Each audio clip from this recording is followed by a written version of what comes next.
Boa noite, doutores, muito boa noite, doutoras. Estamos iniciando a nossa transmissão hoje, direto do Rio Grande do Sul, do estado alagado. Mais uma transmissão da nossa ANAB. 20 horas, 1 minuto, do dia 20 de maio de 2024.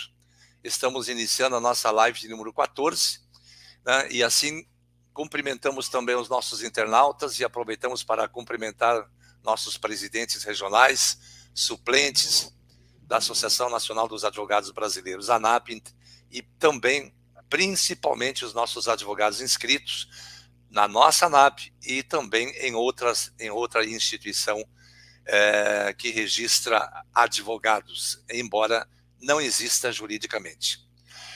Na live de hoje, vamos passar um olhar atento às demandas erigidas de forma bastante arbitrária, absurda, decorrente de emendas constitucionais, notadamente regulamentado pela emenda número 45, que causou um verdadeiro furor no ordenamento jurídico brasileiro. Qual a força da jurisprudência? Depois o Dr. Robson vai se debruçar junto com a doutora Léo e com o Dr. Jofre Caldas. É preciso fazer um registro agora que o Dr. Hermenegildo está com sérios problemas de internet lá no estado do Piauí, e razão da sua ausência. E também vamos fazer um outro registro aqui. A nossa querida jornalista Cris Dolcetti, da turma do Soberanum Veritas, acaba de me informar aqui também que a Cassandra está em retiro, né? Então, estando fora do ambiente, nós não conseguimos localizá-la ontem e não conseguimos localizá-la hoje. Então, a Cassandra deve estar se preparando para algo muito grande, né, para nós passar essas informações. Mas, de qualquer forma, eu preciso fazer esse registro, porque são pessoas que são os nossos painelistas, mas hoje, por alguma infelicidade, não vou poder participar durante o curso do nosso programa de hoje. Dr. Robson Ramos, Dr. Jofre Caldas, daqui um pouco a doutora Léo também deverá estar conosco. Qual a força da jurisprudência? Qual a razão na adoção da jurisprudência nas decisões judiciais futuras? A jurisprudência é mais uma ferramenta que auxilia na decisão dos magistrados, mas não determina a sua decisão, que é pessoal, baseado não só na jurisprudência, mas também e principalmente no fato, na norma e no valor. Ao entrar em uma faculdade de direito, o estudante é automaticamente absorvido por um novo universo de vocabulário. Imagina. Talvez alguns já conheçam algo em função do histórico familiar com o direito, mas é certo que há algumas novidades em relação a termos. O juridiquês. Este é, então, o caso do termo jurisprudência e os seus limites. Se perguntarmos a algum leigo o que é jurisprudência e o que ela significa, a probabilidade que respondam, não sei, é bem grande. A lógica o faria pensar, assim na origem etimológico da palavra e na aglutinação dos termos juris mais prudência. A prudência do direito ou a justa prudência, portanto, dificilmente.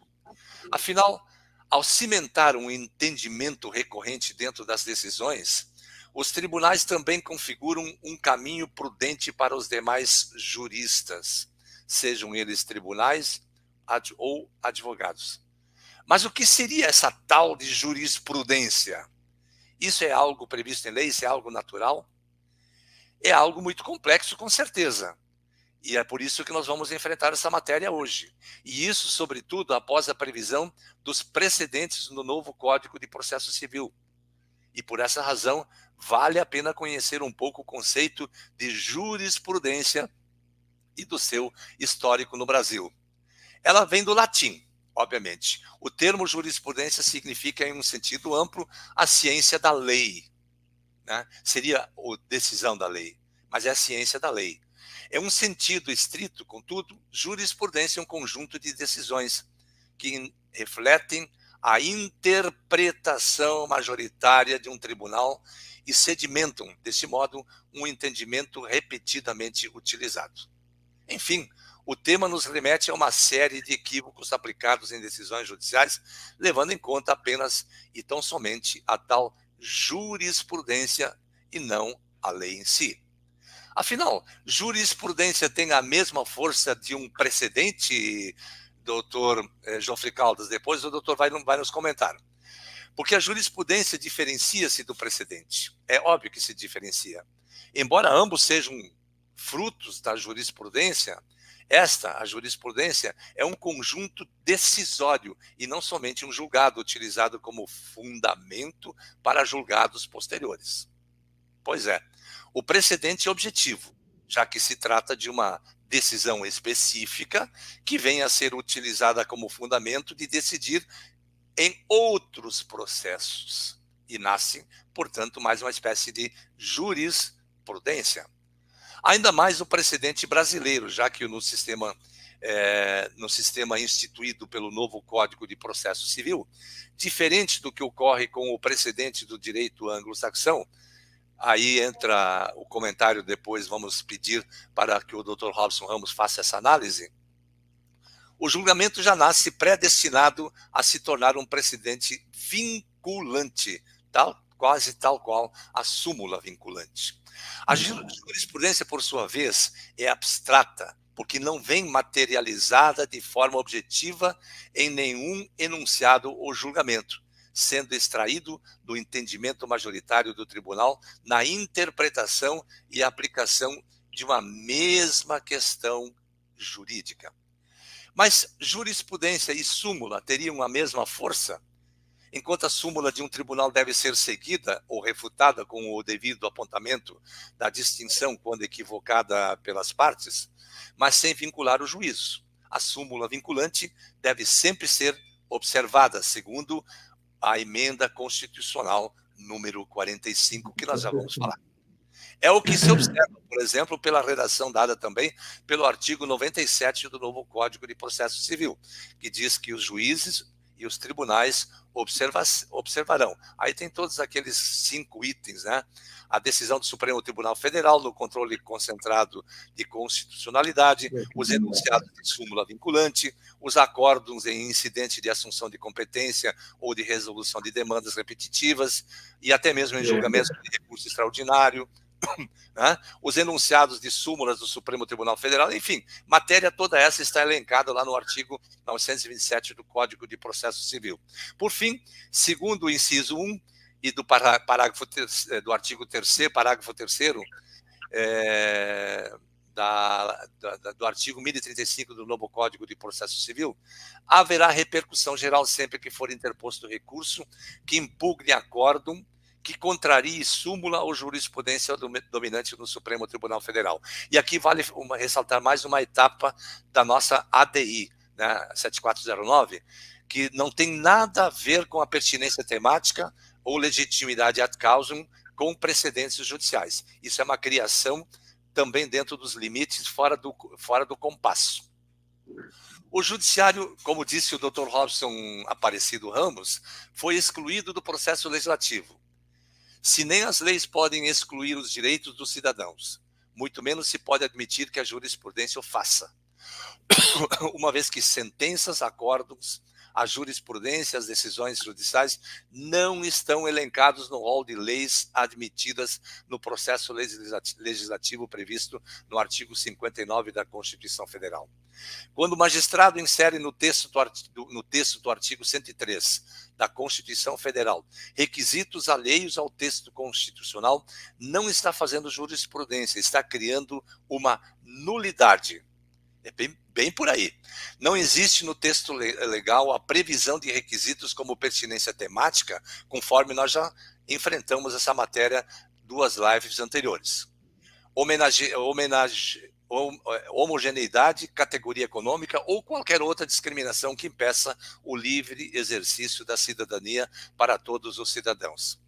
Essas restrições que excluem pessoas físicas e fictícias são criações falaciosas sofismas e verdadeiro estelionato intelectual, cujo propósito é tirar do povo a cidadania e criar uma elite de privilegiados, uma casta superior com cidadania plena em detrimento dos demais conterrâneos. Essas restrições são argumentos sofistas que camuflam a verdadeira intenção e propósito dos magistrados em criar uma discriminação inadmissível e proibida em um sistema democrático, nas palavras do constitucionalista Dr. Robson Aparecido Ramos. Muito bem, para enfrentar esse tema, estão conosco no estúdio Dr. Robson Aparecido Ramos, advogado constitucionalista ANAP, Dr. Jofre Caldas, advogado, diretor de comunicação social ANAP da Bahia, a Cassandra Mar, que ainda e possivelmente não virá, em razão dos seus compromissos pessoais. Dr. Hermenegildo já disse que está com problemas severos, seríssimos, com a internet no estado do Piauí. A doutora Leonice acaba de entrar no estúdio e este que vos fala, advogado, mediador e presidente nacional da ANAP.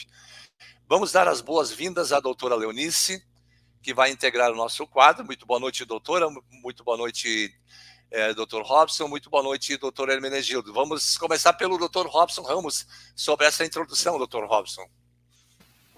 Para as suas considerações iniciais. Oi? Doutor Hermenegildo.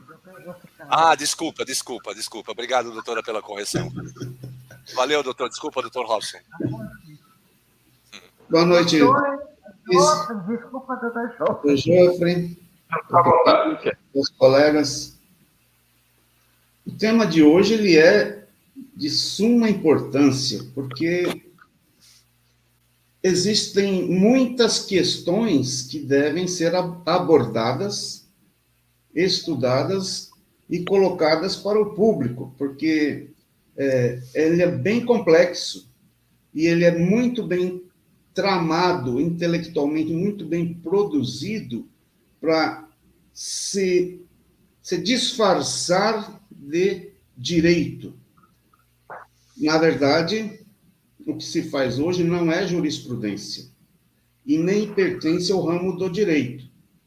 Então, essa ilusão que é criada e transmitida para advogados, estudantes e para a população, na verdade, não pode ser chamada de jurisprudência. Porque a jurisprudência ela tem que ocorrer em cima da lei. É preciso que exista uma lei, essa lei vai sofrer interpretações pelos órgãos colegiados, e o que se está discutindo sobre um caso específico e relacionado à lei. E o que nós estamos vendo é que eles agregam termos que estão fora do texto legal. E, a partir daí, eles começam a criar ficções, né? Teorias que não existem e induzem as pessoas a acreditarem que aquilo é uma decisão jurídica. E não é, não tem nada a ver com o direito. Boa noite a todos. Maravilha. Vamos ao doutor Jofre Caldas, meu irmão. Boa noite. Para as suas considerações iniciais.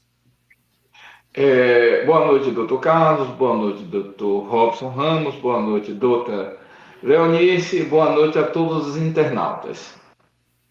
Bem, faço parte das palavras de doutor Robson, as minhas, se bem que hoje é muito difícil se construir, como se fala, realmente uma jurisprudência baseada nas normas, baseada nas leis.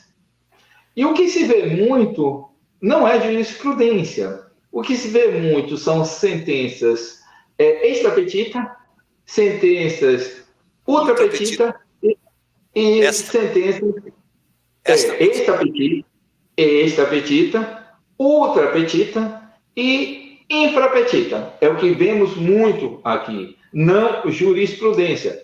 E o pior é que se cria-se várias sentenças viciadas, né, e colocam como jurisprudência. doutor Joffre, você já deve ter ouvido falar em sentenças, né? É forte a decisão desse tribunal, né? É assente nesse tribunal, né? É sedimentado nesse tribunal, quer dizer, mas não está baseado na lei.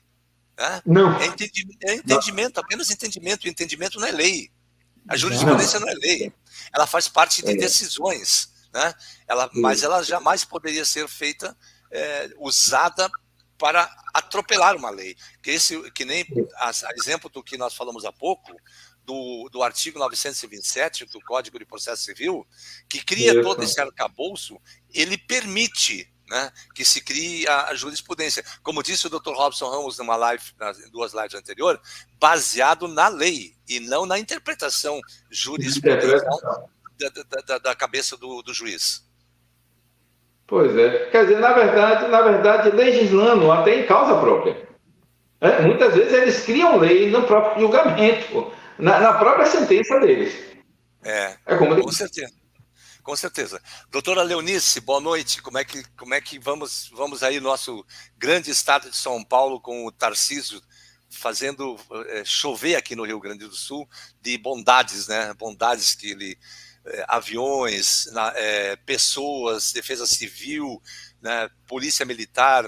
Meu Deus do céu, o que o estado de São Paulo está fazendo pelo Rio Grande do Sul é algo de se emocionar. Tá. Boa noite, doutor Carlos, doutor Robson, doutor Joffre, Caldas. Nós estamos bem representados, sim, e um exemplo do que o Tarcísio está fazendo aí, dá para tirar o que foi feito aqui na Baixada Santista, quando nós tivemos o evento que ocorreu lá. Em pouquíssimo tempo, ele reconstruiu boa parte de todo o estrago que aconteceu na Baixada. Realmente é um governador que está representando muito bem São Paulo e que nós façamos votos que ele continue aí. Se for para ir para outro campo que seja melhor para todos, que também seja feito. Sim. Se a doutora me permitir, antes da doutora prosseguir, eu quero apresentar um vídeo, vou compartilhar um vídeo de um procurador do estado do Rio Grande do Sul, que ele é de Passo Fundo, né? E quando aquele cidadão chamado Lula veio para o Rio Grande do Sul, ele veio mais num estado de deboche, muito diferente do que outras pessoas que aqui pisaram, e eu gostaria de compartilhar com todos a opinião deste procurador aqui, que para mim foi... aliás, eu recebi do Dr. Robson Ramos esse vídeo. Então, eu quero compartilhar com vocês as palavras do Rodinei Candeia, aqui do Rio Grande do Sul. Eu sou Rodinei Candeia e estou aqui em Passo Fundo, Rio Grande do Sul, falando sobre a caravana do presidente Lula. Ele começou a sua caravana por Bagé, passou por Santana do Livramento e hoje está em São Borja, palco de muitos protestos de produtores, protestos das pessoas da sociedade civil. O presidente disse que esses protestos são de fazendeiros que gostam só de financiamentos públicos.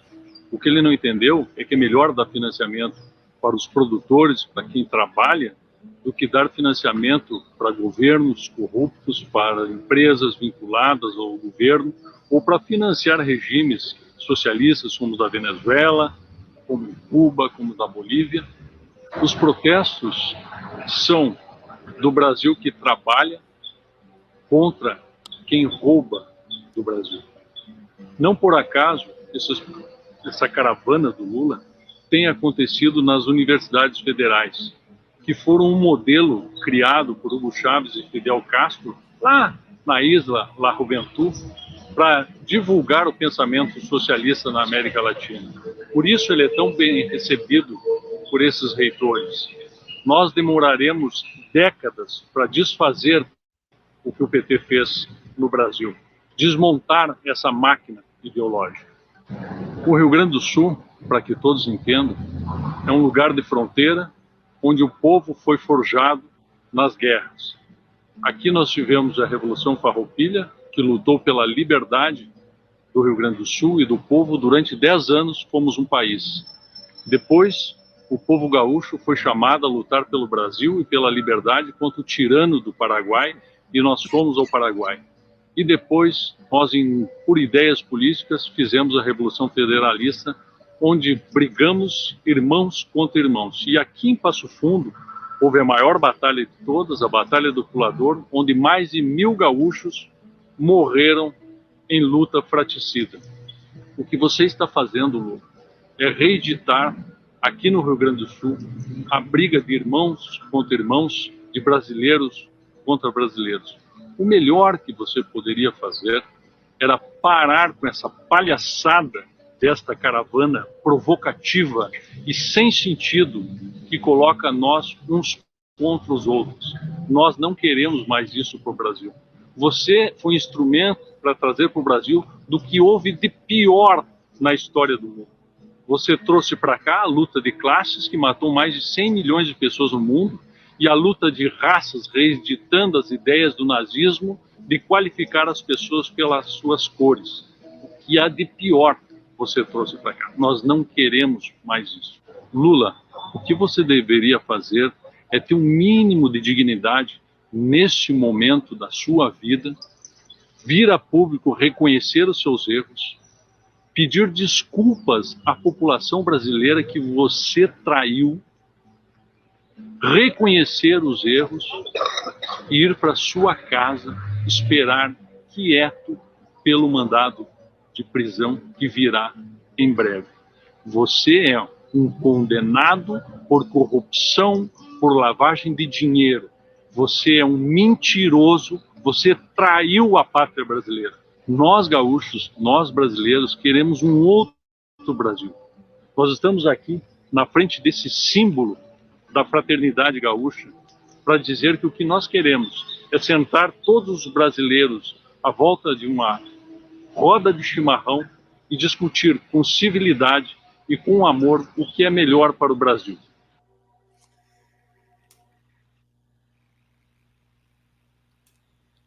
É uma bela iniciativa do Rodinei, procurador do Estado, e ele realmente tocou no cerne da questão, o Dr. Robson Ramos. Depois pode passar direto para a doutora Léo, para ela continuar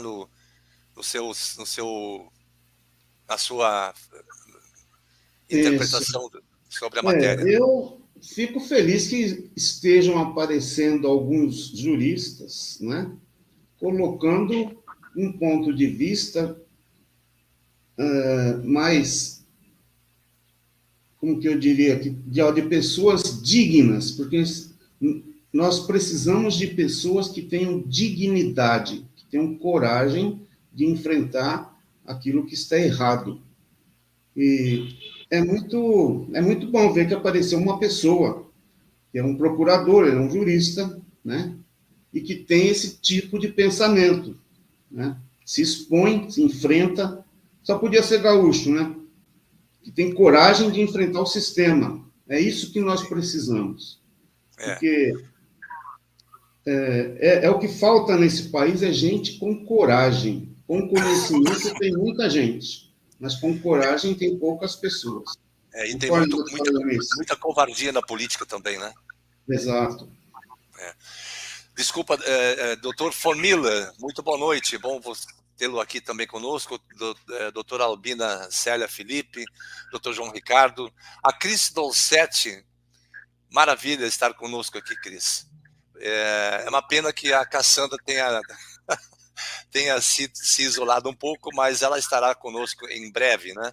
Isso assim esperamos, porque ela é importante, assim como a doutora Léo, o doutor Joffre, o doutor Robson Ramos, são importantes para os nossos debates semanais. Porque, afinal de contas, a universalidade de ideias comuns, né, pode não ser sempre a melhor solução, né, doutor Joffre?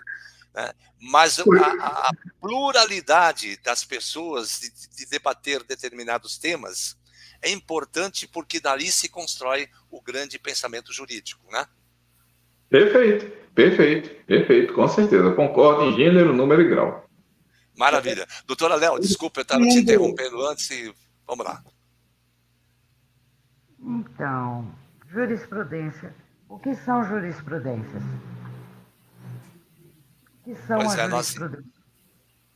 Nós, na introdução, nós colocamos aqui, inclusive, essa questão da jurisprudência versus súmula, jurisprudência versus súmula vinculante,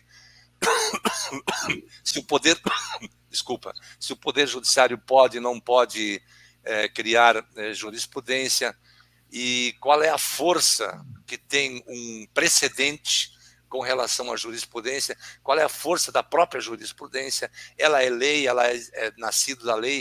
Então, tudo isso aí para nós é um movimento que foi deixado acontecer, evoluir, sem que houvesse uma contraposição dos juristas, dizendo, espera só um pouquinho, aqui não é baseado na lei, aqui é baseado em uma interpretação. Essa questão, por exemplo, que o Dr. Robson Ramos comentou na semana retrasada, não na semana passada, na semana retrasada, envolvendo aquela questão da pertinência temática e da legitimidade ad causum sobre a questão da ADI 7409, que está já... Bom, não vou falar agora. Então, eu acho que jurisprudência não pode ser confundida com precedente judicial ou com súmula vinculante. É uma criação, como diz a própria Constituição, que o juiz é livre para decidir. É livre para decidir sobre a lei, mas não desconsiderando a lei, né? Não, mas a jurisprudência, elas não são as regras gerais que são extraídas de decisões reiteradas dos tribunais, que são vários juízes, vários desembargadores formam a decisão interpretativa, que são decisões de questões jurídicas fundamentadas nas leis. Ela não é uma decisão unilateral que forma uma jurisprudência. São várias decisões reiteradas que tratam da mesma causa baseada e fundamentada na lei. Na verdade, seria um sentido mais amplo dizer que há ciência da lei, né? Então, porque o que acontece com a jurisprudência? Não é uma decisão unificada de um juiz ou de um tribunal. As jurisprudências são formadas pelos tribunais, não é por um juiz. E ali se forma uma jurisprudência fundamentada e baseada com fundamentos jurídicos na lei.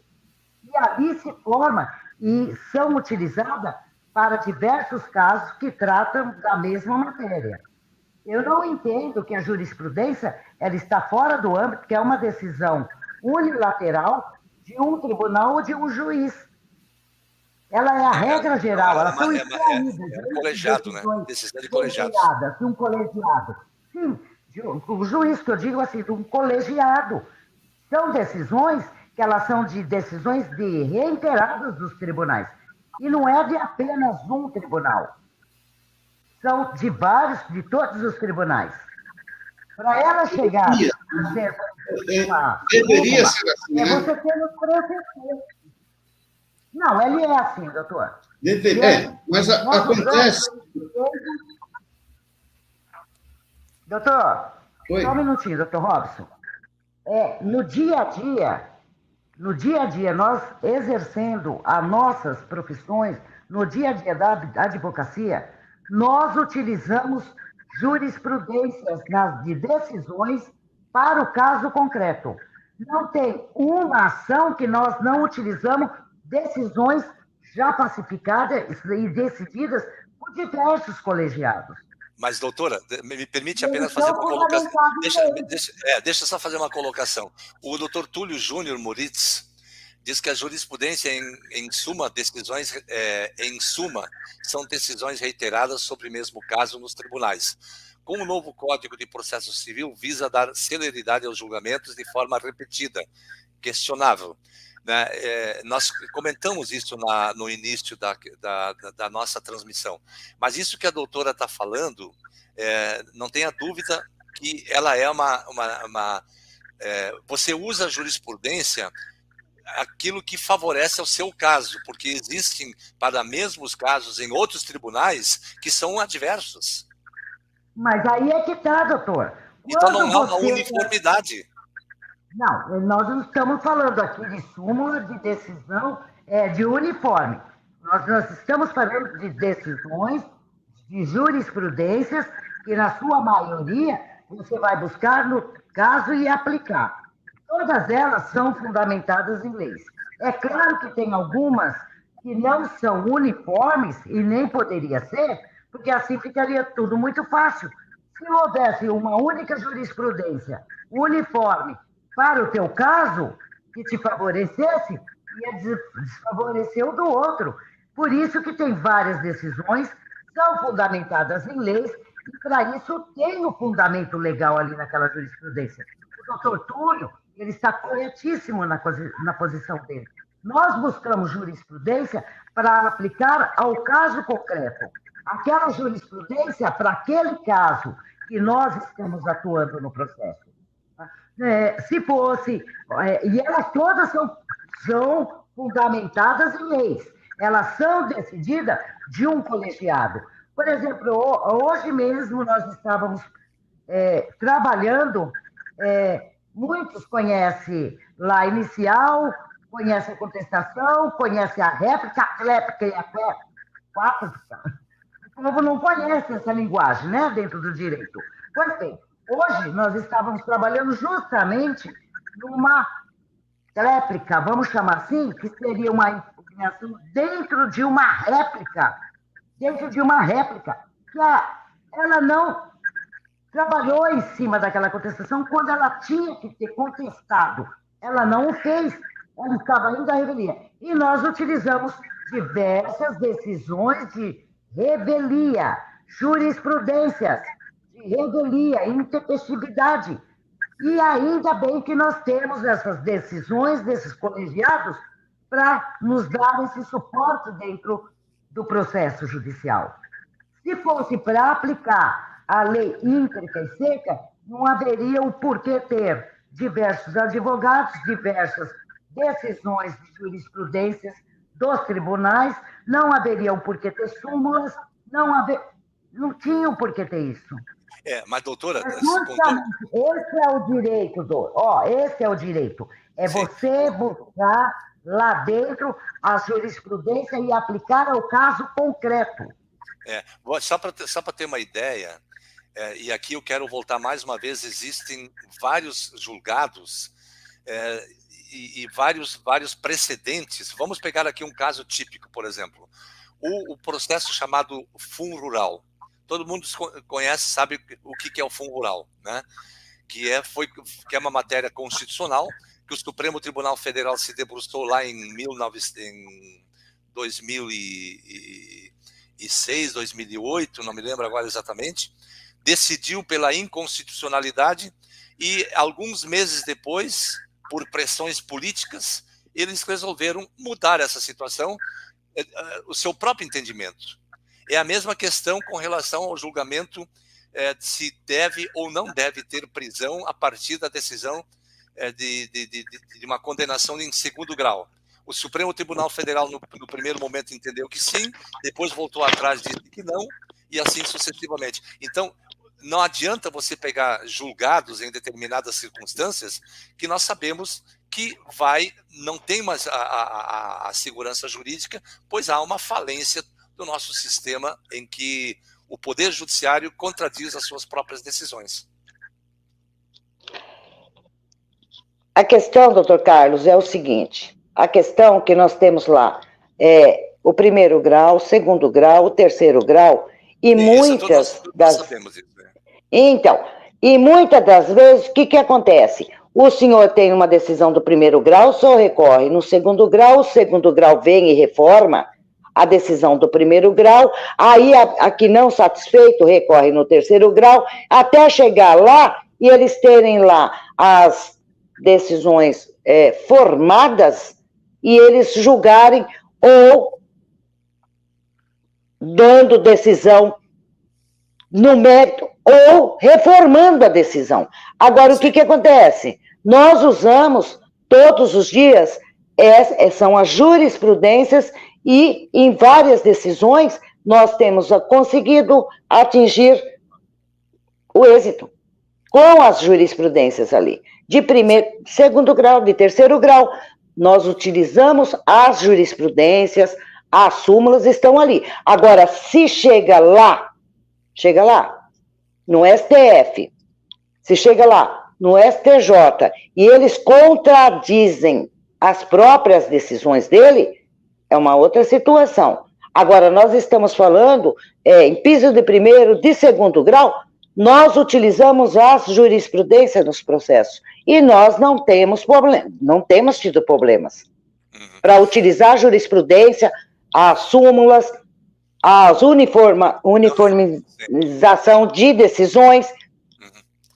Não, quanto ao uso da jurisprudência, não há problema, isso nós sabemos, mas ela tem limite, não é isso, doutor Robson? A questão é que eles... Deixa eu só fazer um comentário o doutor Túlio, de novo está se manifestando, dizendo a sua participação é muito importante, né? E isso faz esse programa importante, essa transmissão muito interessante e rica. A jurisprudência dá abertura ao ativismo judicial. O doutor concorda com isso? Plenamente. Exatamente o que nós vamos falar é o seguinte. Quando a gente está falando sobre a aplicação da jurisprudência no varejo, ela funciona normalmente, no varejo.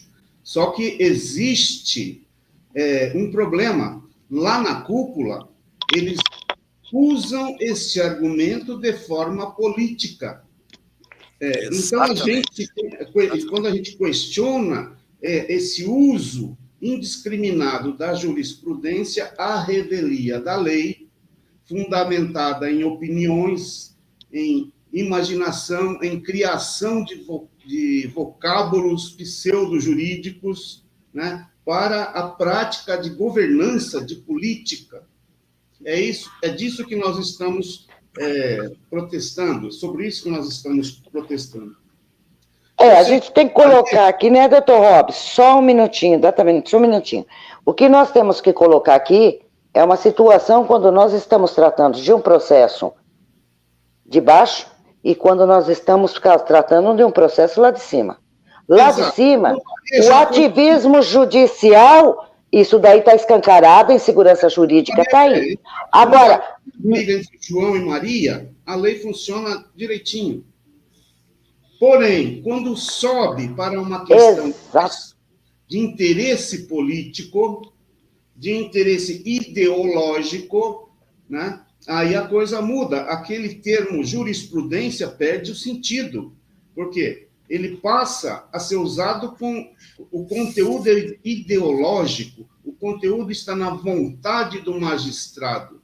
E a gente volta à Idade Média, onde o rei dizia, a lei sou eu. Exatamente. O juiz lá em cima, quando eu digo juiz e magistrado, eu uso em sentido genérico. Tanto vai para o singular como para o último grau.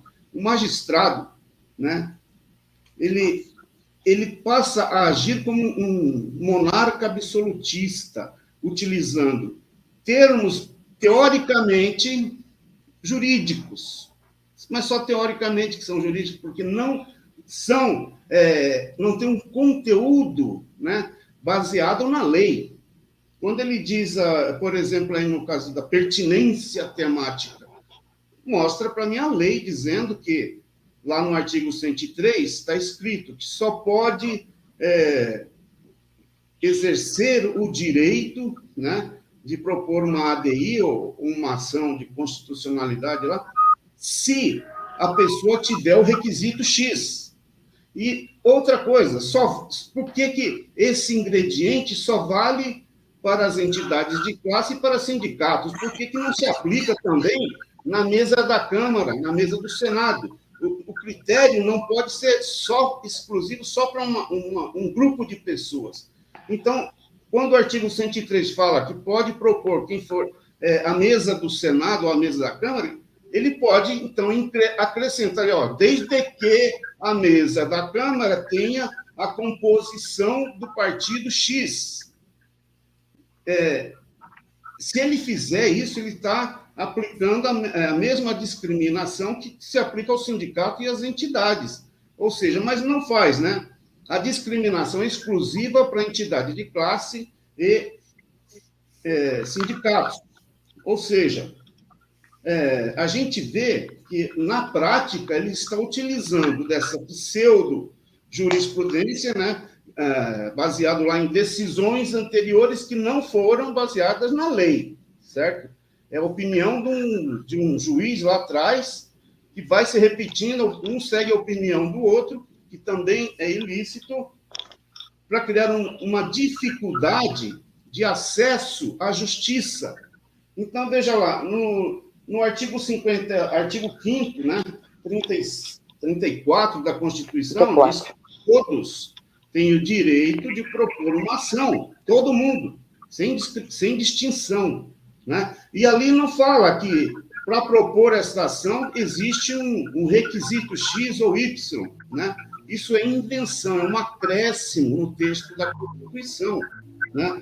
Então, é nesse sentido que a gente critica o uso da jurisprudência como instrumento político, como instrumento para cercear o direito de algumas pessoas, de alguns grupos, ou para beneficiar, para criar uma elite, né? Porque esse tipo de critério, ele cria uma elite que tem plena cidadania plena, e um grupo que não tem cidadania plena, porque propor uma ação de inconstitucionalidade é inerente ao fato de ser cidadão. Todos os cidadãos têm esse direito, até o morador de rua tem esse direito. A Constituição, ela pertence ao povo. Ela não existe sem a participação do povo. Ela é criação do povo. É o povo que criou, e o povo está autorizado a questionar qualquer lei que viole a Constituição. Qualquer um do povo pode. É um direito inerente à cidadania, e que não pode ficar restrito a uma elite, e com base em argumentos falaciosos, ilícitos também, né? Esses sofismas, como, olha, você não tem pertencimento, você não tem homogeneidade. O doutor Robson, só para voltar de novo, o doutor Túlio está falando, o doutor Jofre Caldas atingiu o cerne da questão. A questão está no STJ, no STF e no TSE, que são exatamente os tribunais superiores. Se algum juiz aplicar um entendimento diverso, pode abrir espaço para uma reclamação nessas cortes, né, doutor? Exatamente. É questionável se pode, porque esse artigo 45 da Constituição tornou tudo obrigatório. Ele impõe requisitos, né? Ele impõe requisitos, não é qualquer um que pode. Exato. Poderia. Antigamente podia. Não é qualquer um que pode. Nós estamos assistindo aí os requisitos para você poder chegar, propor uma ADI lá no STF. Você pode? Eu posso. Você pode, se você preencher os requisitos que eles estão exercendo lá, que você tem que ter 1/3 de representatividade nos estados. Não é isso que está lá na lei a lei lá de 2000? É dos partidos políticos. Do Temer. Aquela lei do Temer lá, que nós até buscamos ela, que ela houve uma reforma, foi em 2017, acho que foi, que para você propor uma ação no STF, uma associação, você tem que preencher 1/3 da representatividade de todos os estados. Essa matéria, doutora, é do mandado de injunção. Sim, mas acontece que para propor para você conseguir propor uma ação dentro do STF, você tem que preencher. O que foi que o bonitinho lá do Gilmar Mendes pediu para a ANAB? Que ela apresentasse a representatividade no dia 15 de dezembro de 2019. Se juntou lá a representatividade da ANAB em todos os estados, que ela tinha 1/3 de representatividade. Lá ela já tinha até mais, hoje ela tem a totalidade. Tá? Mas foi um dos requisitos. Então é qualquer um que pode propor? Não é. Não. Exato. Não, mas isso não está no artigo 103, conforme disse o Dr. Robson. Não é no artigo 103. Eu falei que está lá naquela lei do Temer lá, houve lá dos sindicatos, lá que podia propor. Aí o Temer veio e acrescentou mais essa situação das associações, está lá dentro. Mas de 2017. Mas ela não vincula, doutora, essa lei não faz eficácia contida no artigo 103. Não é isso. Não tem eficácia contida, porque tanto que nenhum daqueles dispositivos do 103 remete a uma lei complementar ou uma lei ordinária que complemente aquele dado. Então, o que ele fez foi apenas regulamentar. Mas ele regulamentou, não estou falando que ela remete lá no artigo 103. O que eu estou respondendo aqui é que nem o doutor Túlio, ele colocou que qualquer um, até o doutor Robson complementou aí, por exemplo, qualquer um poderia chegar. Não é qualquer um. Não é qualquer um. Não é, porque exatamente, é a minha crítica.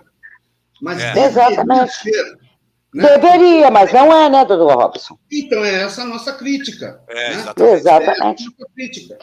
Porque isso aí é uma forma de limitar o cidadão de ter acesso ao poder judiciário. Exatamente. Você coloca uma norma, ação civil pública, por exemplo, né? Não é qualquer um que pode chegar e propor. Exato. Então, você tem que ter certos requisitos e aí acabou. Doutor Robson, me dá só uma parte aqui. O mandado de injunção praticamente obedece o mesmo rito da ADI e da DECOM. Exatamente.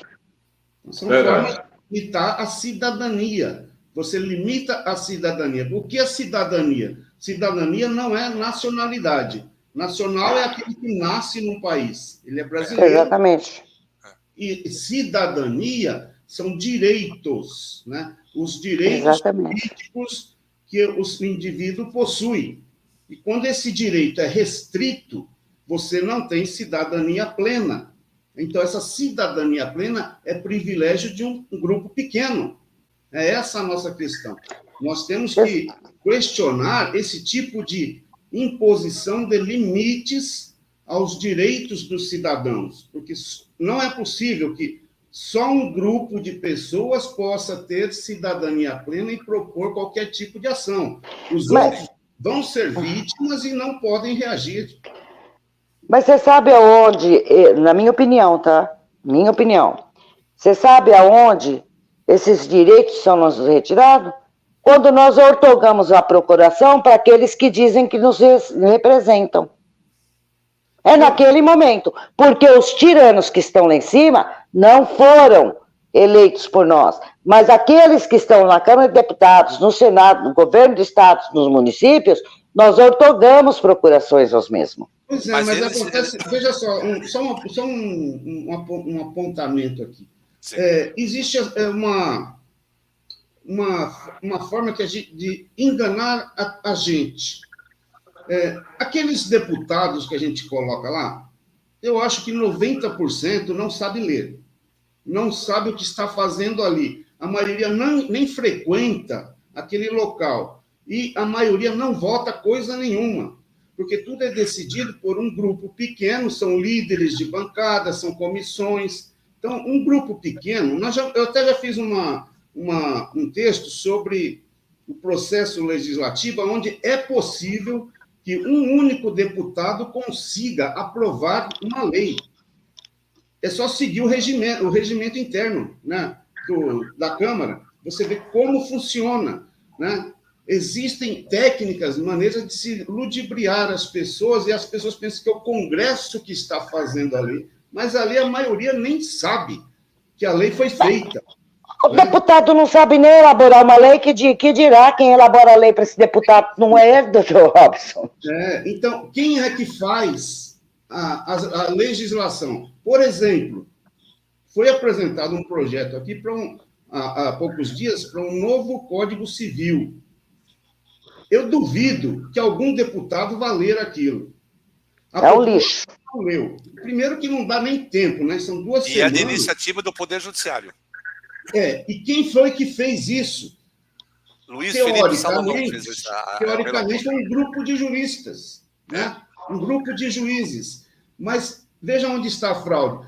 A senhora sabe do IAB, né? Sim. Eu aposto que esse projeto está há 3, 4, 5 anos dentro do IAB. Com certeza. Há muito tempo, né? E centenas de juristas ou milhares de juristas leram, participaram, deram suas opiniões, fizeram suas alterações e, do dia para a noite, o Pacheco fala que convocou um grupo de juristas para fazer uma revisão. Uhum. Mas o culpado não é o grupo de juristas, doutor, mas esse código é o próprio político. Não, eles não são políticos. Quem faz essa... Não, é os juristas que elaboram essa matéria e mandam para o parlamento, é uma quebra de independência dos poderes. Exato. Isso é feito lá no IAB. Fica 5 anos. É dentro do IAB. Da mesma forma que formularam Constituição, é dentro do IAB. Esse nicho, ele é todo formulado dentro do IAB e depois passa para esses... Tá cheio de pegadinhas que ninguém vai ter tempo para ler. E dá 2 semanas para a população dar palpite, e a população não vai conseguir ler, os deputados também não, e vão votar e está aprovado. Ou seja, quem fez aquele Código Civil e outras leis, né, que tratam dessa área, não são os parlamentares. Quem faz são os juristas, que ficam lá dentro do IAB com isso. E o povo não sabe desse problema. Oficialmente foram ali um grupo de juristas, vai ter um que vai pôr o nominho para ficar famosinho. E na prática a gente sabe que isso aconteceu lá no IAB e teve um estudo de anos, né? Até sair a peça pronta, cheia de pegadinhas, de armadilhas que beneficiam os interesses deles, prejudicam os interesses da população. E vai oficialmente como se fosse um projeto feito pelo Congresso, que nem leu, não sabe de nada do que está acontecendo ali.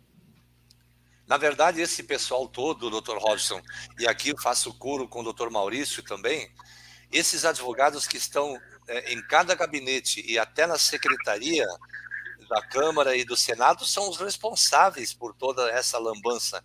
Aliás, diga-se de passagem, que advogado que respeita a Constituição poderia editar um decreto de uma polícia municipal prender pessoas porque não estavam usando máscara por decreto? Né? Nunca se... Decreto é lei? Exatamente que não é óbvio, pois é bem lembrado.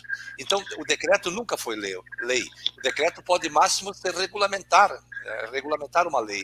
Então, quando nós estamos vendo que aquela instituição lá diz que ela obedece e respeita a Constituição, está muito distante da realidade, tendo em vista de que ela não se traduz mais numa ordem de respeito à ordem jurídica brasileira, doutor Jofre Caldas. Perfeito.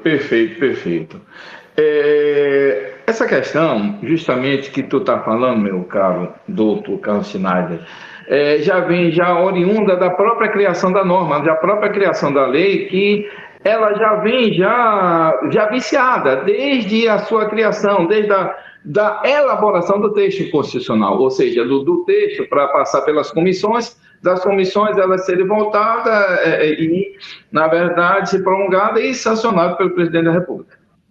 É lamentável. É verdade. A é lamentável, mas é a nossa realidade. Com isso aí, quer dizer, são sucessões de erros um atrás do outro. Ou seja, o que é que acontece? Leis que, na verdade, não representam justamente nenhum regramento social como deve ser feito, como deve ser ordenado, e sim, justamente, a própria defesa de interesses de grupos. Acontece, e muito. Então, com isso aí, o que é que acontece? Vou dar um exemplo disso aí. A reforma trabalhista, justamente na questão das horas extras, né, que eram obrigatoriamente indenizados, que agora não tem mais a obrigação de ser indenizado, e sim o pagamento, no caso, a compensação através do banco de horas. Né? É uma coisa que não beneficia a população, e sim, eu só estou dando um pequeno exemplo, e sim um grupo de pessoas que geralmente existem interesses por trás disso. Nisso aí já está criando, nisso aí já vai criando justamente a tal jurisprudência que deveria ser a jurisprudência, como a doutora Léo fala, no varejo ela é ótima. Mas para poder aplicar essa jurisprudência no Tribunal Superior é complicado. Eles criam, no caso das normas, eles criam justamente as próprias leis que convêm a eles e aos grupos que estão por trás deles. Infelizmente, é isso aí, como o nobre doutor Robson Ramos falou aí, né, sabe? Então, o que é que acontece? Infelizmente, existe a questão nas leis, nas normas, na jurisprudência, a questão não faz de conta. Sim. Eu só quero fazer um comentário com relação ao que diz o Dr. Carlos Henrique, que se levantar o tapete no Congresso Nacional, vai aparecer as fraudes desde 91 até 2024, sob as fraudes da extinta, com a conivência dos três poderes. Eu quero fazer aqui também coro o que disse o Dr. Paulo César. Né? O Dr. Paulo César disse, mesmo que ela não tivesse sido recriada depois de 94, mas existe um limbo desde 1991 até 1994, em que ela esteve extinta, que ela emitiu carteiras, participou da indicação de juízes, de magistrados para o 5º Constitucional. Quer dizer, isso é um limbo que jamais poderia ter acontecido. Gente, isso é muito sério. O nosso país precisa ser passado a limpo, Dr. Robson. Com certeza. Sim, e quando for passado a limpo, aí sim a doutora Saito aqui, Marta Saito, fala sobre indenização. Todos os que foram prejudicados por essa fraude têm direito à indenização. Isso é um fato consumado. Só não estamos conseguindo porque nós temos uma quadrilha, né, governando esse país. Bando. É o sistema. É o sistema. Só para entender. Quadrilha C4, doutor Robson. Quadrilha C4, isso daí é um bando, cara. A doutora a Carmen do Carlo, também da equipe Soberano Veritas, ela é inacreditável como nunca visam o bem comum do povo. Sempre esse joguinho de interesse em todos os campos. Triste ver quem deveria estar do lado do bem estão exatamente do lado oposto. É o que está acontecendo. Eu nunca vi isso que fosse diferente desde que eu me conheço por gente. Né? Sempre o sistema pautou contra o povo em seu benefício. Exatamente. Hoje nós estivemos com uma doutora inscrita, viu? Inscrita aí na OAB, que ela deixou de advogar há muito, muito tempo. Hoje ela tem uma empresa própria dela, ela advoga somente nas partes jurídica, né, da empresa para ela, e ela deixou a advocacia pela falta de aplicação da própria justiça. Isso, nós que estamos no dia a dia aí, nós estamos vivenciando e estamos vendo isso estampado, mas estampado mesmo na cara dos advogados. Tem muitos advogados mudando de profissão porque não acredita mais na justiça. Não acredita mais. Você entendeu? Pode falar, doutor. Não acredita. Doutor Jofre, pode falar. Não, mas reiterando as palavras de doutora Léo, se ela permitir, óbvio, é justamente o que eu já tinha falado desde o começo, né? Infelizmente, eles criam, como se fosse o quê? Como se fosse um ensaio, que eles já criam uma coisa já pré-determinada justamente para poder defender os interesses. Inclusive, citei sobre a questão da mudança da lei trabalhista em relação à aplicação das horas extras, que não é mais obrigatório a indenização em pecúnia, enfim, em banco de horas. Isso beneficia quem? Beneficia justamente, não é novidade. Então, hein? Isso tudo, doutor, a gente sabe que são os sindicatos, né, que beneficiam empresários, sindicatos, políticos, banco de horas. Eu conheço o banco de horas desde 2002, 2001, 2002, mais ou menos, que começaram com essa história de banco de horas dentro da empresa, sindicato, empresários, políticos, todo mundo envolvido, entendeu? Bota o cabra lá no banco de horas, quando ele estava ganhando a hora extra dele, estava ajudando ele a conquistar, mas não, deixa o cara aí, bota ele lá, depois que ele atingir o banco de horas, dá os dias para ele em casa, ele paga os dias lá dentro da casa dele. Então, isso daí é coisa do quê? São sindicatos, são empresários, são políticos, e diga-se de passagem, lá dentro daquela corte. Porque a maioria das injustiças, elas são praticadas de cima para baixo. É verdade. É de cima para baixo. Tá, ela começa lá em cima. Começa dos poderosos e recai nos menos que tem condição. Quem é? O povo. É o povo. Agora, isso daí vem de quantos e quantos anos eles aplicando isso. A pessoa, quanto mais ela poder tem, doutor Jofre, mais ela quer colocar o povo embaixo do tapete. Você entendeu? Está na hora, realmente, eu acredito que o povo começou a se levantar, que o povo, a maioria começou a enxergar isso, e principalmente aquele que tem conhecimento das leis, o advogado, que conhece as leis. Ele não tem que ficar submisso a determinadas situações. Eu costumo dizer, se está na lei, está na lei. Se não está na lei, eu vou para cima e falo, prova para mim onde que está na lei. Doutora Léo, eu posso resumir em uma inovação do brocado em latim, o que a senhora falou aí agora, se vocês me permitirem. Duralex, sed lex, sed latex. Exatamente. Tudo que a senhora falou, isso aí. É por aí. A questão dos juízes de piso, eles também, que são os juízes de primeiro grau, como a gente conhece, né, eles muitas vezes tomam decisões. Vamos entrar na seara tributária. Perfeito. Gosto muito. Eles entram em questões tributárias e adotam o entendimento da Fazenda Pública como a razão de decidir. Vocês acreditam nisso? O Superior Tribunal de Justiça usa a matéria da Procuradoria-Geral da Fazenda Nacional, razões de decidir. Isso quebra o princípio da imparcialidade. Quebra o princípio da imparcialidade.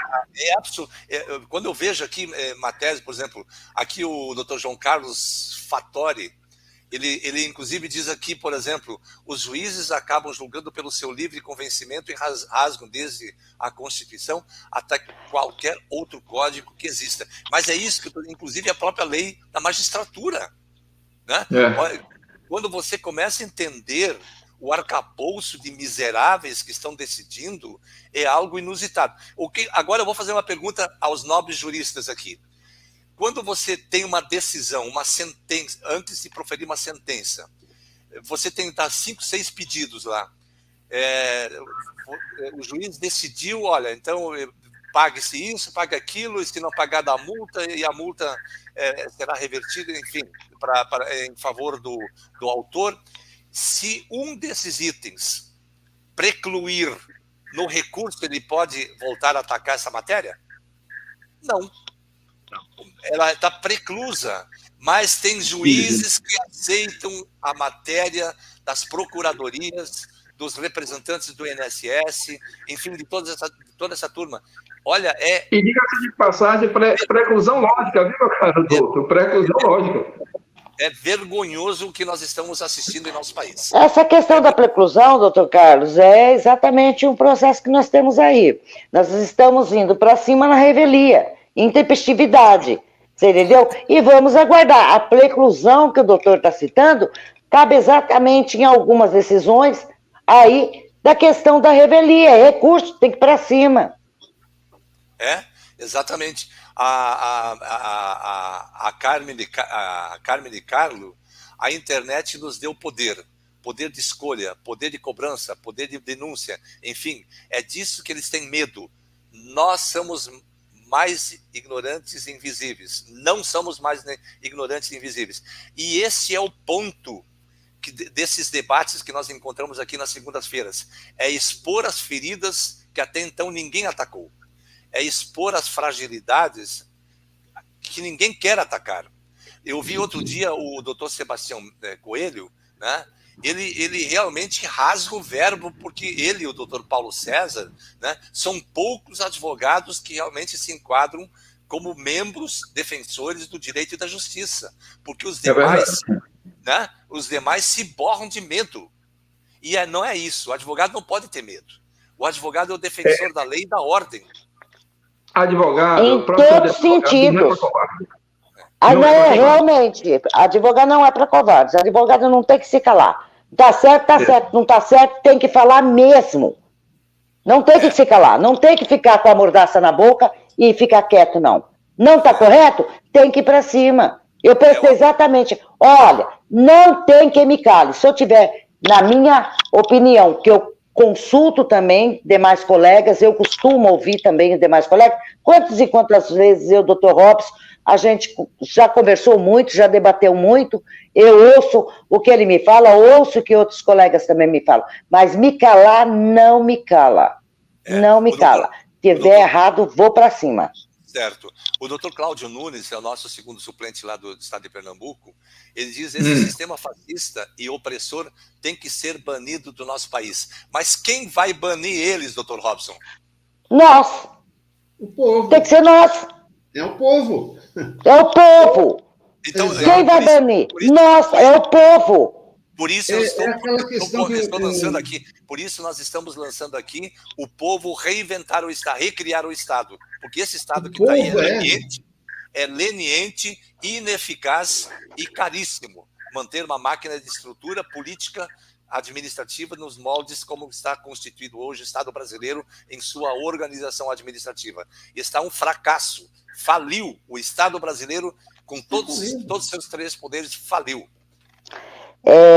3 poderes só? Não, eu estou dizendo aqueles constituídos, né? Os 3 poderes constituídos, porque está tudo falido. Não se salva um. Mas nem na boteca da vida da esquina, se eu virar, não salva. Olha, eu vou falar, o nosso presidente sempre falou assim, se o povo soubesse o poder que tem. Ele falou várias vezes. Ficar bem claro que só vai existir uma reforma ou a criação de algo novo se todos os brasileiros estiverem incluídos no processo de construção de um novo Estado. Ou seja, é preciso eliminar essa prerrogativa dos juristas, que até hoje no Brasil, quem faz as leis e a Constituição são sempre juristas, né? Veja que a própria Constituição não diz que é obrigatório ser advogado ou juiz para ser ministro do STF, certo? Que é uma vergonha, né? Isso é um absurdo. Nenhum poder pode ficar ser prerrogativo, privilégio exclusivo de uma entidade, de um grupo profissional. Então, no STF, você tem que ter médico, tem que ter engenheiro, tem que ter contador, administrador, pessoas de diferentes classes sociais. Só não pode ter torneiro. Nós vimos um exemplo que deu. E os julgamentos, doutor, os julgamentos não podem também ficar limitados com 9 dedos só, né, doutora? O tribunal do júri, só para a gente... E-mail. Sobrou 9,5 para... Vamos lá, doutor. Continua, doutor. Uma outra mudança que tem que acontecer é que as decisões, né, as sentenças não podem ser mais dadas por um juiz único. É preciso que exista um tribunal do júri. O tribunal do júri não pode ficar exclusivo para crimes penais. Tem que ser para todas as decisões, você tem que ter um tribunal do júri. É o tribunal do júri que vai decidir. O juiz vai dar sentença, vai acompanhar a parte técnica, mas ele não pode ter esse privilégio de tomar a decisão sozinho, né? Nós precisamos de tribunal do júri para todas as decisões dos magistrados, exceto para questões de pequenas causas. Meu Deus! E isso que eu estou falando não é inovação minha. Nos Estados Unidos funciona assim. Os tribunais, o tribunal do júri não é só para casos de crimes, né? As questões cíveis também tem um tribunal do júri.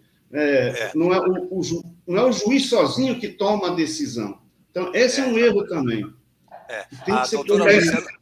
A doutora Luciana Alves está dizendo assim, a OAB, para se beneficiar, fez uma lavagem cerebral em todos os órgãos e etc.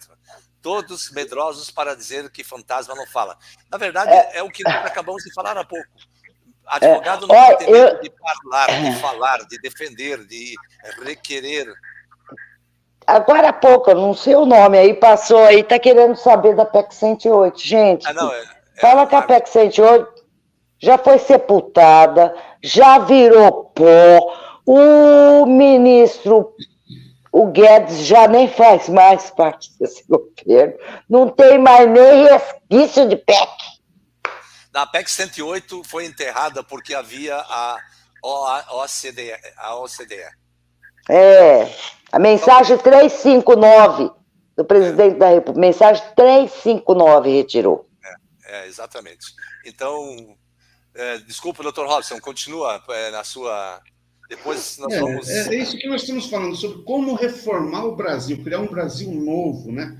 Um Brasil que seja construído para todos, né? Que é uma coisa que nunca aconteceu nesse nosso país, um país construído para todos os cidadãos. Nós sempre tivemos um país construído para uma elite, desde a época... Exatamente. Tudo é feito para uma minoria. Você põe escolas só para uma minoria, a maioria não tinha. Põe universidade, médico, infraestrutura só para uma minoria. Então, a maioria sempre foi excluída, né, dos planos do governo. O governo faz um plano que só beneficia um pequeno grupo e para atender interesses próprios, né? Então, mas isso faz parte, doutor Rossi, no contexto histórico. Isso faz parte do contexto histórico, desde a colonização, desde... Um exemplo disso, clássico, infelizmente. Lá nos Estados Unidos, você pode ir se for nos Estados Unidos, porque eu morei lá, mas se for na Suíça, no Canadá, na Inglaterra, na França, é igual. O país ele é construído para todo mundo. Então, pode ser uma cidadezinha lá no final dos Cafundó do Judas, lá tem médico, tem dentista, tem escola, tem saneamento básico, tem empresas para gerar emprego. Então, toda a infraestrutura, né, que uma cidade precisa ter, ela tem. Isso é feito no país todo. E aqui não, aqui você tem essa infraestrutura só em alguns lugares, até hospitais, né? A gente estava tendo no início, falando com o doutor Carlos sobre os recursos que São Paulo mandou para o Rio Grande do Sul. Mas acontece que Piauí não tem esses recursos, né? Maranhão não tem, então vários estados não têm aqueles equipamentos para eles próprios. Então, o Brasil é esse o problema. São Paulo tem uma infraestrutura maior, mas não tem isso nos estados, no Acre, em várias regiões, a gente vê que o país não é igual para todo mundo. Não existe a preocupação de atender a população lá do Acre igual a que se atende em São Paulo, que também já não é muita coisa, mas a diferença é grande, né? É que São Paulo talvez esteja menos ladrão do que esses outros estados. Porque... não estou falando que aqui não tem ladrão. Tem, e nós sabemos de onde saiu o ninho que saiu do torneiro. Bom, o que eu estou dizendo que talvez eles eram menos descarados, né? Agora, desses outros lugares aí, gente do céu, eles roubam na cara dura. Eu nunca... É incrível você chegar... Que nem o doutor Carlos, nós estivemos lá em Teresina. Eu fiquei horrorizada. Em Teresina não tem uma empresa. E a última que tinha lá já saiu de lá do estado há muito e muito tempo. Eu fiquei assim, horrorizada com aquilo. Ou lá você trabalha no comércio, ou você vai trabalhar no serviço público, vai ser concursado. Gente, não tem uma empresa naquele local. Agora, por que não tem? Porque é favorável a quem que está lá, que está todos esses anos lá, no Piauí. Não é construído, o país não é construído para todo mundo. Ali tem uma estrutura para uma minoria, e o restante... Doutor Robson, eu não acredito que o país não seja construído assim, dessa forma. Eu acredito que ele é construído sim, que a destinação de verbas deveriam ser aplicada para aquela finalidade. O que acontece é que ela desvia no caminho. E aí, o que acontece? O resultado é que o Brasil não é construído. Tá, não é construído por quê? Porque lá fora nós não temos essa gama de políticos corruptos que nós temos aqui, né? Deixa eu só falar uma coisa para vocês. A sorte que nós temos aqui no Rio Grande do Sul, como a sede da NAB é no Rio Grande do Sul, nós temos duas sedes, uma sede administrativa e uma sede geral. A sede geral, eu vou mostrar para vocês, mesmo que as águas já tenham baixado, mas vejam aqui como ela está hoje. Vou mostrar para vocês aqui, ó. Olha aqui, ó. Tá vendo aqui, ó, esses pontos aqui, ó? A água estava aqui assim. Ela já baixou um pouco. Mas a porta, que tem 3 metros de altura, 1,5 metro ainda está dentro d'água. Como vocês podem ver aqui. Olha esse prédio aqui, ó. Aqui é a porta de entrada aqui do lado. A água estava aqui em cima, agora está um pouco mais baixo. Mas, de qualquer forma, tinha 2 metros de água entrando na nossa sede geral. Então, só para vocês terem ideia o que está acontecendo aqui em nosso estado. Doutora Leonice, nós vamos agora passar para o tema rapidinho, pincelada. Durante a semana nós vamos concluir isso. A questão de encaminhamento dos endereços, contatos dos que não atualizaram as suas fichas dentro do site do CNA e do site da ANAB. Então, essa semana nós vamos dar continuidade para terminar isso e após vamos encaminhar os nossos pedidos aos tribunais. Rapidinho, para nós encerrar. Primeiro, nós estamos trabalhando em toda a parte de fundamentos para estar fazendo isso. Segundo, hoje eu peguei todos aqueles que não têm contato, que a gente não conseguiu fazer contato nem por telefone, nem por e-mail, nada, para atualizar situações deles dentro do CNA, porque nós não podemos deixar da forma que estava. Coloquei todos como suspenso. Todos como suspenso, tá? Porque nós só podemos acertar aquela situação quando eles atualizarem lá. Tem a inscrição? Tem. Mas qual é o status deles? É suspenso. Eu já tentei contato com alguns ficaram de fazer, que eu tinha o contato, não fizeram até agora, então só para informar. Quem não atualizou está com seu status suspenso no CNA. Tá? Estamos trabalhando agora na parte da fundamentação desse pedido, desse requerimento junto aos TRFs, de uma forma para enquadrar dentro da lei, porque não é apenas resolução 185, não é apenas a 11.419, tem outras fundamentações ali. E não é também buscar parceria ou convênio, né? Nós queremos o credenciamento do link, tá? Isso nós estamos preparando aqui. A hora que tiver tudo certinho, tudo prontinho, doutor Carlos, nós vamos mandar, porque o senhor tem que assinar também, né? Tem que juntar, inclusive, documentações, estatuto, tudo isso, para nós estarmos seguindo com esse procedimento, tá? Mas nós temos que ser bastante cautelosos naquilo que nós estamos fazendo. Não podemos fazer uma coisa de qualquer jeito, né? Nós temos que isso aí. Buscar realmente... Deixa eu só falar um comentário aqui. O Mark tá falando já pela terceira vez sobre a PEC 108 e sobre Bolsonaro. Queria saber por que Bolsonaro... Não tem como, meu filho. Não tem como. O Bolsonaro é um ex-presidente. Né? Convocar uma paralisação. Paralisação para quê? De quê? Como? Né? Não existe... Não é omissão. Ele não é mais presidente. Na verdade, ele fez de tudo e o Paulo Guedes fez a PEC 108 e depois eles em tratativas com a OCDE, se isso está lento ou não está lento, se o PT ou não. Vocês sabem o que aconteceu com as eleições de 2022. Portanto, não dá para culpar ninguém, não dá para culpar Bolsonaro, não dá para culpar Paulo Guedes, não dá para culpar ninguém. O único culpado que tem aí nessa situação toda chama-se a Corte Suprema. Nós fomos passíveis, meu caro doutor, de um golpe de Estado dado pela Suprema Corte. Sim. Exatamente. Aquilo que eles diziam que ia ser dado o golpe, que deu o golpe foram eles. Agora, tem só uma questão aí, né?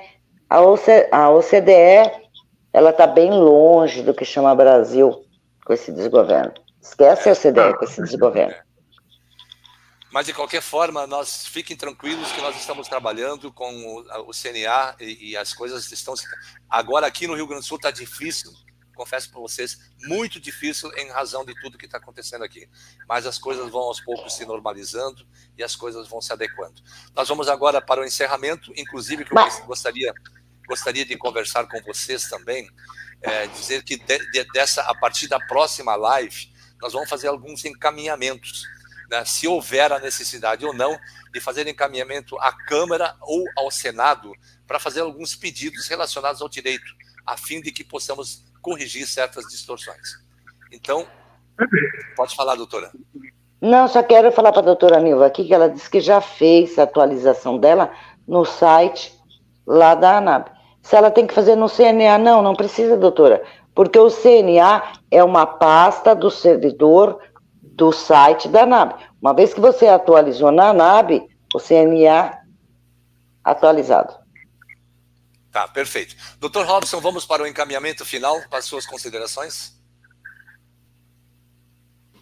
Bom, primeiramente, eu quero deixar aqui a minha condolência com a situação que está acontecendo no Rio Grande do Sul e lembrar a todos que essa doação, essa condolência, esse sentimento de colaboração, de ajudar o Rio Grande do Sul, vai ser um comportamento que nós vamos ter que ter por muito tempo. O Rio Grande do Sul vai precisar da ajuda de todos por vários meses. Eu sei que o gaúcho é um exemplo de cidadão e que vai fazer o máximo para acelerar esse processo. Eles vão precisar de ajuda, todo tipo de ajuda, doação de todos os tipos, né? Por vários meses, né? Então, isso que é importante que a gente deixe registrado para que todos continuem participando desse processo. Não é um evento casual, semanal. Tem que ser feito por vários meses até que o Rio Grande do Sul esteja de pé e diga que já está pronto para a luta. É isso aí. Resto, muito boa noite a todos e obrigado pela participação de todos. E obrigado ao Dr. Carlos por me permitir participar dessa live. Boa noite. Maravilha, Dr. Robson, mas você é uma das, assim como os demais debatedores, são as estrelas da noite. Então, aplausos a todos vocês. Eu só gostaria de fazer um registro que a Rede Globo, em suas fake news, mentindo a cada instante, que o número de mortes estava em torno de 150, 160 pessoas. Já passa mais de 2.500 corpos congelados para a posterior identificação. Então, vocês não sabem, vocês não têm ideia do que está acontecendo aqui no Rio Grande do Sul. Não fazem ideia. Doutor Jofre Caldas, meu irmão, para as suas considerações finais. Venham justamente manifestar justamente a minha solidariedade ao povo gaúcho, e eu tenho certeza de que isso vai passar e que o povo gaúcho sempre foi um povo de vanguarda. Historicamente, isso é comprovado. E que eles, no caso, vão surpreender justamente todos nós brasileiros.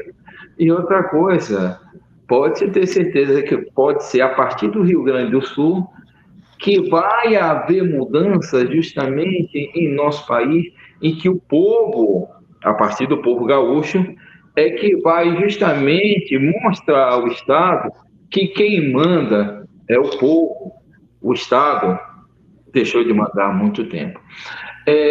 Outra coisa, o que é que eu vou dizer também? Que nós, da Painelistas, temos, né, uma grande satisfação e uma enorme alegria de todas as segundas-feiras estar na companhia um dos outros. Eu, com o doutor Carlos Schneider, doutor Robson Ramos, doutora Leonice. Infelizmente, nosso doutor Hermenegildo Alberto não pôde vir por problemas técnicos. A nossa francesa portuguesa mais brasileira de todos os tempos que eu já conheci, infelizmente, os problemas pessoais não houve mais, graças a Deus, fizemos uma live maravilhosa. Eu venho agradecer a todos, aos meus colegas painelistas e a todos os internautas, né? Muito obrigado, e que essa live, como muitas outras, realmente são inesquecíveis e altamente construtivas e produtivas. Maravilha. Muito obrigado, doutor Robson. Muito obrigado, doutor Joffre. Você sempre dá um brilho todo especial também em nossas lives de segunda-feira. Doutora Leonice, para suas considerações.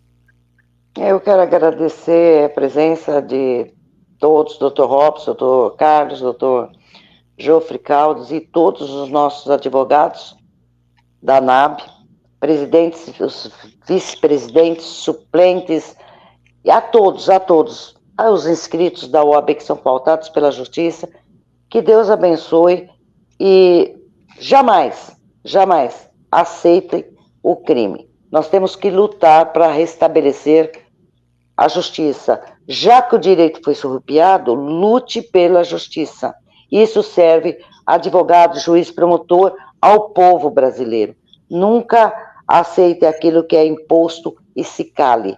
Se você não concordar, fale.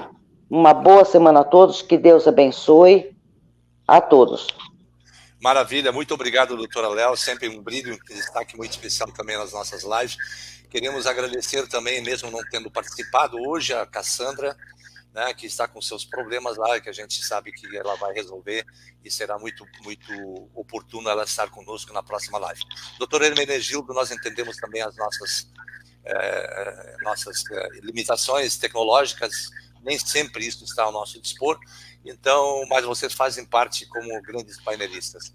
A Carmen do Carlo também faz parte da equipe da Soberano Veritas. Ela diz aqui: parabéns a todos, vocês são sempre... putz, agora saiu fora aqui. Vocês são sempre esperados às segundas à noite. Continue nesse caminho, o final será glorioso, tenha certeza disso. Muito obrigado. Doutor Carlos, deixa eu falar uma coisinha aqui, ó. Aos doutores, doutoras e a todos aí, já estamos trabalhando no 3º Congresso Nacional da ANAB, que será realizado dia 21 e 22 de setembro. Tá? Maiores informações depois serão transmitidas através do site, através da plataforma da ANAB do Telegram e por outros canais. Maior, assim, local, dias, o dia já está aqui, né, para que tomem conhecimento, e o local do link, do hotel, para quem vai se hospedar, que nós estamos trabalhando e buscando o menor custo possível a todos os doutores e doutoras que queiram participar do 3º Congresso Nacional da ANAB a ser realizado em São Paulo. Juntamente com a Soberano Veritas. Muito obrigado, doutora, pela lembrança. E vamos ver o que a Cassandra acha sobre isso, né? Vamos lá. Vamos ver se ela consegue participar ou não. De qualquer forma, aos nossos internautas, muito obrigado pela participação. Eu quero dizer o seguinte para os políticos: vocês estão derrotados. A ineficácia da máquina pública é muito grande. Eu quero dizer outra coisa: o Poder Judiciário não é um poder, é um órgão de governo. Aos nossos internautas, muito obrigado, muito boa noite. Semana que vem, nesse mesmo horário, nesse mesmo canal, estaremos de volta com mais um tema importante para todos nós podermos participar desse grande debate no restabelecimento do primado da lei e da ordem em nosso país. Deus os abençoe, muito boa noite e até semana que vem. Boa noite, que Deus abençoe a todos.